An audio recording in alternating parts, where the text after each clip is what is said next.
शासकीय महाविद्यालय रायपुर के BA तृतीय वर्ष के सभी विद्यार्थियों का एक बार फिर रायपुर के YouTube चैनल में स्वागत है। हम पिछली कक्षा में राजस्थान के इतिहास के अंतर्गत मेवाड़ का इतिहास पढ़ रहे थे। आज हम मेवाड़ में एक महत्वपूर्ण शासक महाराणा कुंभा के बारे में अध्ययन करेंगे। जैसा कि आपके स्क्रीन पे दिखाई दे रहा है, फ़ोन की स्क्रीन पे दिखाई दे रहा है कि कुंभा का परिचय, कि कुंभा की जो शासन होती है वो कब से कब तक है। महाराणा कुंभा ने 1433 से लेकर 1468 तक शासन किया। राज्याभिषेक 1433 में हुआ। इससे पूर्ववर्ती जो शासक थे वो मोकल थे, जैसे पढ़ा था ना अपन ने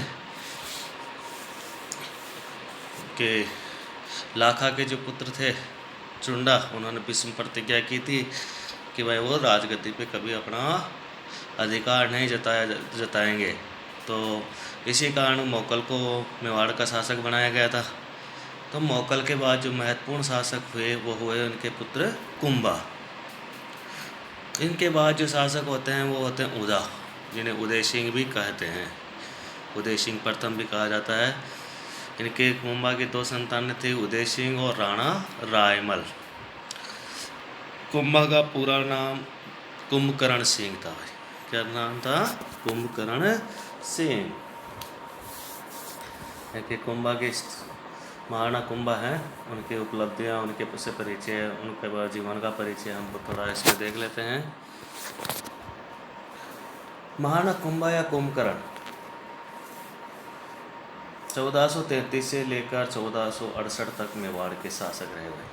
1438 से लेकर 1433 से लेकर 1468 तक महाराणा कुंभकर्ण का भारत के राजाओं में बहुत ऊंचा स्थान है। भारत में जितने भी शासक हुए इसके समय उनमें सबसे ऊंचा स्थान माना जाता है, क्योंकि राजस्थान के तो सबसे महत्वपूर्ण शासक या मेवाड़ के इतिहास में अभी तक के जितने भी शासक हुए उन सब में सबसे महत्वपूर्ण शासक थे महाराणा कुंभकर्ण, जिन्हें कुंभा भी कहा जाता है। इससे पूर्व राजपूत केवल अपनी स्वतंत्रता की जहाँ तहाँ रक्षा कर सके।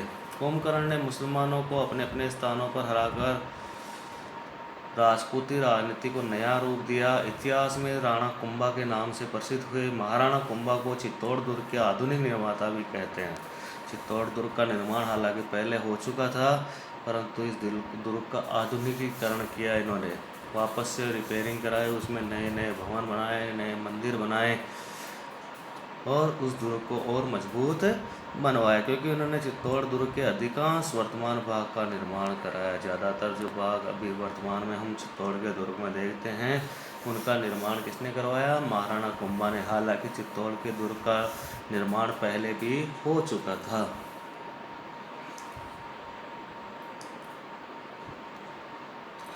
महाराणा कुंभा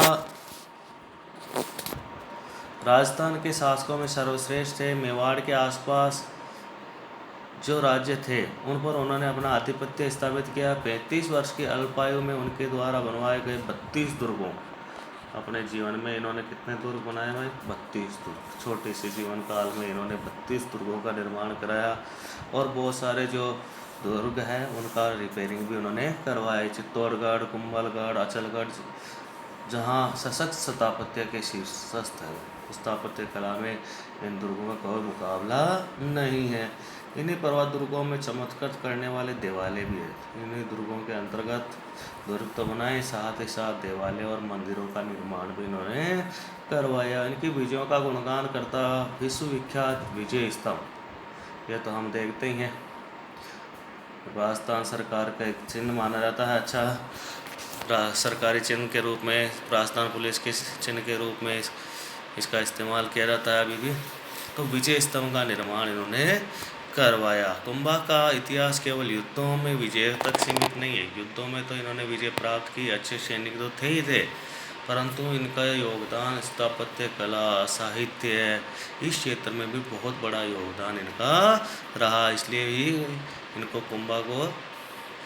कुंभा के जो शासन है ना भाई, केवल युद्धों के लिए या सैनिक उपलब्धियों के लिए ही नहीं जाना जाता, बल्कि स्थापत्य कला, संगीत कला है, साहित्य और शिक्षा का विकास है। इन सभी कारणों से महाराणा कुंभा के काल को जाना जाता है। संगीत राज की उनकी महान रचना, खुद बहुत बड़े साहित्यकार थे, संगीत के विशेषज्ञ थे।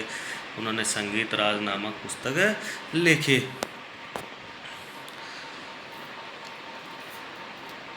महाराणा कुंभा की उपाधियाँ, अभिनव भट्टाचार्य। महाराणा कुंभा क्योंकि विद्वान व्यक्ति था तो इस तरह की उपाधि उन्होंने धारण की। विद्वान अभिनव भट्टाचार्य, राणे राय, राव राय, हाल गुरु, छेल गुरु, तान गुरु, छाप गुरु, नरपति, परपति, गजपति, अश्वपति, हिंदू सुल्तान, नांदी केशर। ये ध्यान रखना भाई।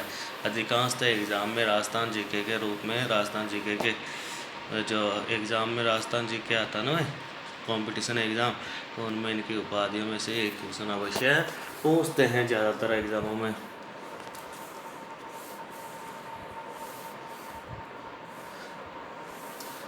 महाराणा कुंभा की उपलब्धियाँ, उनके जीवन परिचय और साथ ही साथ उनकी जो उपलब्धियाँ हैं वो पढ़ लेते हैं। महाराणा कुंभकर्ण महाराणा मोगल के पुत्र थे। उनकी हत्या के बाद गद्दी पर बैठे। उन्होंने अपने पिता के मामा रणमल राठौड़ की सहायता से शीघ्र ही अपने पिता के हत्यारों से बदला लिया। मोगल की हत्या, जैसा कि मैंने बताया, चाचा और मेरा नामक व्यक्ति ने की थी। पिछली कक्षा में हमने देखा था कि चाचा और मेरा नामक व्यक्तियों ने मोगल की हत्या कर दी थी। तो राणा रणमल राठौड़ की सहायता से शीघ्र ही अपने पिता के हत्यारों का बदला लिया इन्होंने। इसके 3 संतानें थी, जिसमें 2 पुत्र उदा सिंह और राणा रायमल तथा राणा एक पुत्री रमाबाई, जिसे बागेश्वरी भी कहते हैं, रमाबाई थी। इनकी एक पुत्री भी थी रमाबाई, है ना। ये भी बहुत विद्वान थी, ये बात ध्यान रखना भाई। जो रमाबाई थी ना, ये एक तरह से बहुत बड़ी विद्वान थी। 1437 में मालवा के सुल्तान महमूद खिलजी को भी उन्होंने उसी साल सारंगपुर के युद्ध के पास बुरी तरह हराया। ध्यान रखना, सारंगपुर का युद्ध किस किस के बीच में हुआ?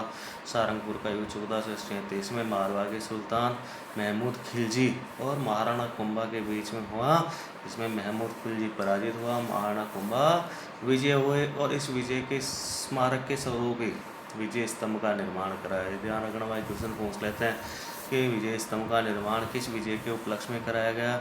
1437 में सारंगपुर का जो युद्ध हुआ मालवा के सुल्तान महमूद खिलजी से, उस विजय के उपलक्ष्य में कुंभा ने विजय स्तंभ का निर्माण करवाया।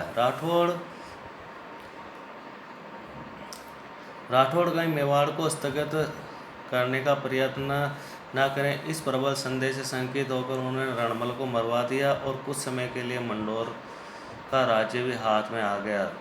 राज्यारूढ़ होने के 7 वर्षों के भीतर ही उन्होंने सारंगपुर, नागौर, नराना, अजमेर, मंडोर, मोंडलगढ़, बूंदी, खाटू, 400 आदि के जो सुदृढ़ किले थे उनको जीत लिया और दिल्ली के सुल्तान सैयद मोहम्मद शाह और गुजरात के सुल्तान अहमद शाह को भी परास्त किया। देख लीजिए, जो है दिल्ली के सुल्तान सैयद मोहम्मद शाह और अहमद शाह को पराजित किया। इसके साथ साथ नागौर, नराना, अजमेर, मंडोर, पांडलगढ़, बूंदी, खाटू, 400, ये सभी जो क्षेत्र हैं इन पे भी उन्होंने विजय प्राप्त की।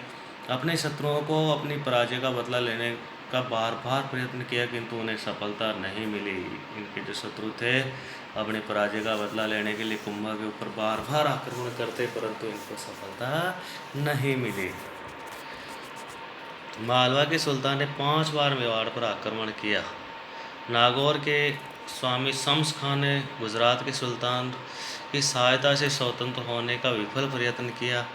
जो नागौर इन्होंने जीत लिया था ना, तो ये नागौर के जो शासक थे वो कहाँ गए? गुजरात। और वहाँ गुजरात जाके गुजरात के शासक की मदद मांगी, परंतु फिर भी उनको सफलता नहीं मिली। यही दशा आबू के देवड़ों की थी। जो आबू, माउंट आबू है या आबू का था ना भाई, यहाँ पे सिरोही में देवड़ा वंश के राजपूतों का शासन था, तो देवड़ों को भी इन्होंने पराजित किया।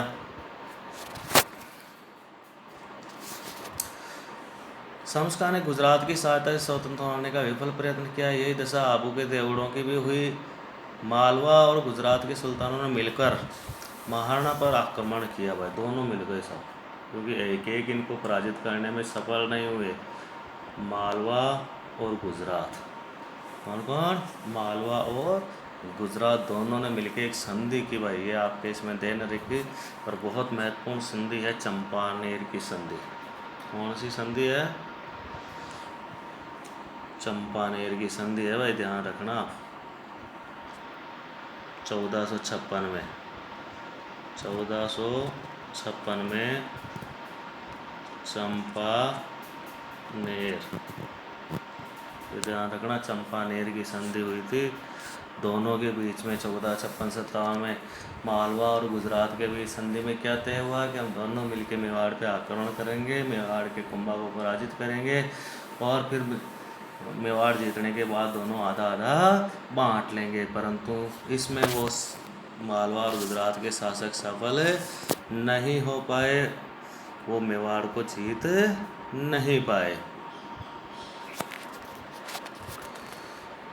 महाराणा ने अन्य अनेक विजय प्राप्त किए, जिसमें डीडवाना, नागौर की नमक खान से कर लिया, खंडेला, आमेर, रणथंभौर, डूंगरपुर, सिहोर आदि स्थानों को जीता। इस प्रकार राजस्थान का अधिकांश और गुजरात, मालवा और दिल्ली के अधिकांश कुछ भागों पर उन्होंने मेवाड़,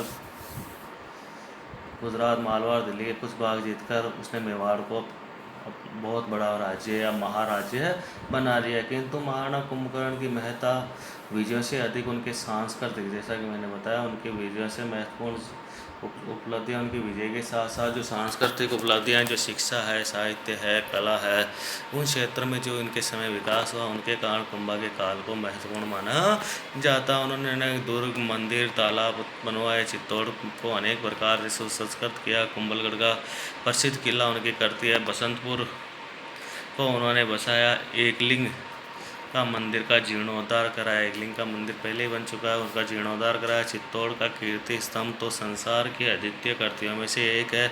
उनके एक एक पत्थर पर उनके शिल्पानुराग, वैदुष्य और व्यक्तित्व की छाप है। अपनी पुत्री रमाबाई, मैंने कहा ना, ये भी बहुत विद्वान और विद्वान थी। विवाह के स्थल के लिए चित्तौड़गढ़ दुर्ग में श्रृंगार समरी का निर्माण करवाया। चित्तौड़ दुर्ग में ही विष्णु को समर्पित कुंभ श्याम जी का मंदिर का निर्माण करवाया गया।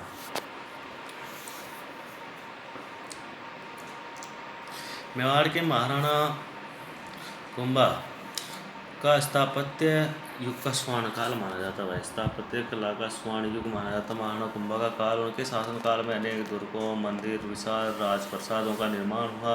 कुंभा ने अपने विजयों से भी अनेक ऐतिहासिक इमारतों का निर्माण कराया। वीर विनोद के लेखक श्यामल दास के अनुसार कुंभा ने कुल 32 दुर्गों का निर्माण कराया, जिनमें कुंभलगढ़, अचलगढ़, मचान दुर्ग, बोराट दुर्ग, बसंतगढ़ आदि प्रमुख माने जाते हैं। तथा कुंभा के काल में धरणशाह नामक व्यापारी ने देपाग नामक शिल्पी के सहयोग से रणकपुर के जैन मंदिर, ये अपने पाली जिले में बने हुए हैं, रणकपुर के जैन मंदिरों का निर्माण करवाया गया। इनके समय में ही एक सेठ जी थे, धरणशाह, एक व्यापारी थे, जिन्होंने देपाग नामक कलाकार से रणकपुर का मंदिर बनवाया, जिसको 1444 खम्भों का मंदिर भी कहा जाता है। राणा कुंभा पढ़े विद्या अनुरागी थे। संगीत के अनेक ग्रंथों की रचना की, चंडी शतक, गीत गोविंद आदि ग्रंथों की व्याख्या की। वे नाट्य शास्त्र के ज्ञाता और वीणा वादन में भी कुशल थे। विजय स्तंभों की रचना करने पर उन्होंने स्वयं एक ग्रंथ लिखा और मंडन आदि सूत्रधार से शिल्प शास्त्र के ग्रंथ लिखवाए। महाराणा की मृत्यु अपने ही पुत्र उदय सिंह के हाथों हुई। उदय सिंह ने उनकी हत्या कर दी थी भाई। इसी के साथ हमारी आज की क्लास समाप्त होती है।